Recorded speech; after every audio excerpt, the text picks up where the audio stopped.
Bonjour et bienvenue à un nouveau tutoriel à Vindou. Dans cette vidéo, je vais vous montrer comment créer un nouveau cours. Pour cela, cliquez sur Contenu d'apprentissage et sélectionnez Cours. Assurez-vous que vous vous trouvez dans la bonne catégorie, dans le bon dossier et cliquez sur Nouveau cours. Dans les données clés, entrez comme d'habitude le titre et le teaser. Attention! Ces deux champs doivent être obligatoirement remplis, sinon vous ne pouvez pas continuer le traitement du cours. Mais pourquoi ces entrées sont-elles obligatoires?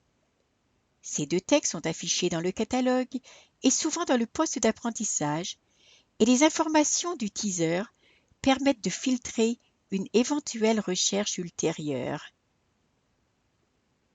Il est donc recommandé de saisir, en plus du texte du teaser, des mots-clés qui pourront être utilisés pour la recherche. À la rubrique Paramètres, vous pouvez saisir, dans Conditions préalables, des informations pour l'auteur.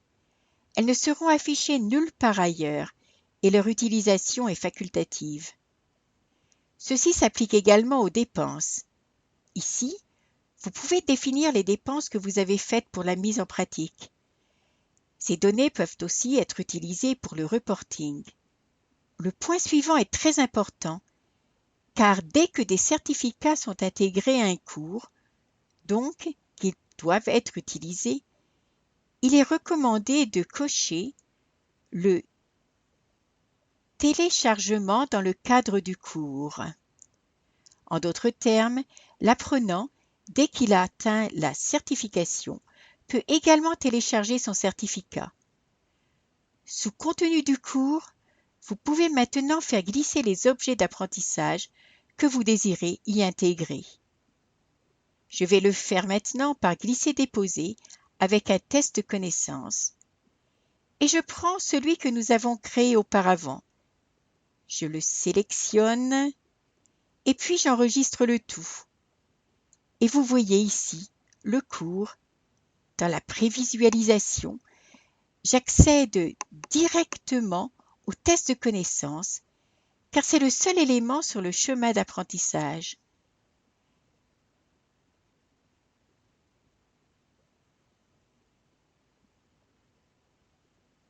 Si j'ajoute un autre objet d'apprentissage, je mets un support de cours sur le chemin d'apprentissage et puis j'enregistre le tout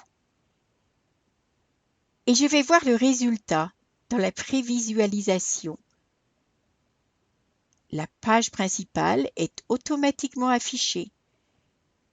Lorsqu'il y a plusieurs objets sur un chemin d'apprentissage, je dois ou je peux maintenant sélectionner l'élément que je désire regarder en premier.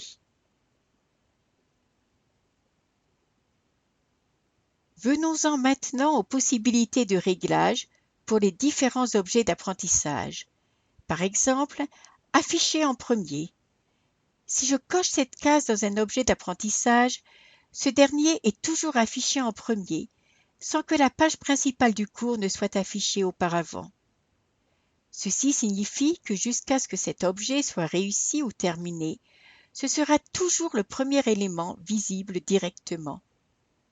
C'est seulement lorsque j'aurai terminé le tout que je verrai de nouveau, comme d'habitude, mon chemin d'apprentissage ou l'objet suivant, marqué comme prioritaire, donc affiché en premier. La durée de traitement estimée est un contingent de temps qui est automatiquement calculé par la quantité des questions ou, dans un support de cours, par la quantité de pages. Ce n'est pas une limite dans le temps. Cela signifie que lorsque ce contingent est atteint, il est possible de continuer à traiter tranquillement le cours. J'ai la possibilité de régler également moi-même la durée d'un objet d'apprentissage. Par exemple, si je veux donner dans tous les cas à l'apprenant plus de temps que la durée indiquée.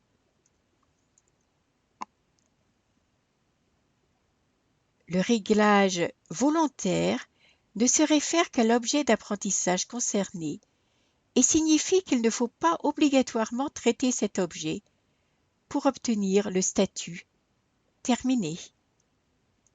Si vous passez à éditer, il faut dans tous les cas traiter jusqu'au bout l'objet d'apprentissage. Dans le cas d'un support de cours, il s'agit donc de traiter toutes les pages, et dans le cas d'un test de connaissance, il faut traiter toutes les questions. Mais il n'est pas besoin de réussir ce test. Le cours est considéré comme terminé, même lorsque le test n'a pas été réussi. Si le test de connaissance est réglé sur « réussir », il est absolument nécessaire de le réussir, sinon la totalité du cours ne peut pas être achevée. À cet endroit, vous pouvez sélectionner un certificat. Dans un test de connaissance, ceci aurait la signification suivante. Dès que je l'ai réussi, il se peut que ce test soit encore sur « éditer ». Un certificat ne sera établi que lorsque le test de connaissance aura été entièrement terminé avec succès. Je suis alors certifié et j'ai la possibilité de télécharger ce certificat dans ce cours. Une fois que vous aurez placé tous les objets sur le chemin d'apprentissage, vous avez encore la possibilité de déplacer ces éléments par glisser-déposer afin de les mettre dans un autre ordre. Dans cet exemple, nous voulons tout d'abord traiter le support de cours et ensuite le test de connaissance.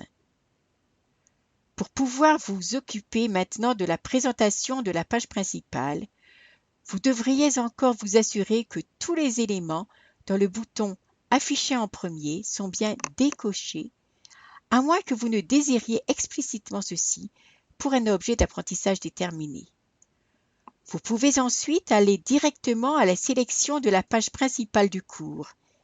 Ici, comme pour tous les autres objets, vous pouvez sélectionner les modèles de mise en page. Dans ce cas, je prends de nouveau un modèle de page principale de cours. Et je vois que je peux entrer ici le titre et les autres textes. Dans ce modèle, j'ai prévu un interlocuteur, un contact, et je vois dessous le chemin d'apprentissage avec le titre et le texte du teaser. Sur une page principale de cours, vous devriez définir les objectifs d'apprentissage, représenter les contenus du cours, le cas échéant, afficher les coordonnées d'un interlocuteur, un contact auquel les participants peuvent s'adresser en cas de question. Sur la page principale, vous avez également la possibilité de relier par des liens des documents qui seront peut-être utiles au cours de l'apprentissage ou après la fin du cours. Des informations dont on n'a pas toujours besoin, mais peut-être seulement lorsque l'on consulte le cours pour la première fois, comme un texte de bienvenue ou une description succincte du cours, une information sur une action, peuvent être présentées sans problème. Sur la page de démarrage, et une fois le cours terminé, il est toujours recommandé de créer une page finale de clôture sur laquelle on pourra écrire des félicitations ou une information finale sur ce cours.